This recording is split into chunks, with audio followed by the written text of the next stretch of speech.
Check out this raised garden planter with a handy bottom shelf. I'm using cedar picket fence panels. Let's get started. First, I measured and marked all the cuts for a perfect fit. Then I used a circular saw to make clean, precise cut safety first.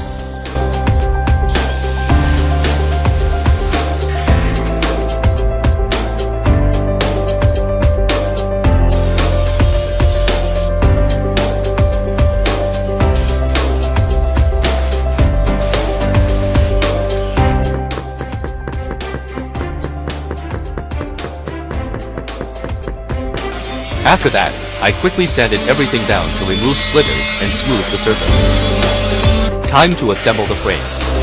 I used a cordless drill to secure the leg frame and build a solid base.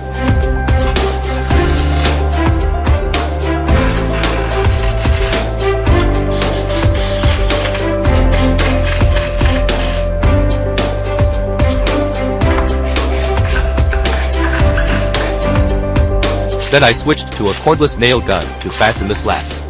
Quickly and keep things moving.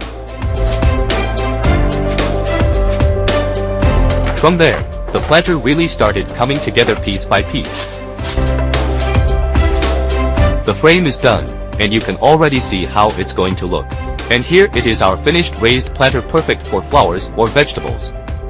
The bottom shelf gives you extra space for tools or small pots.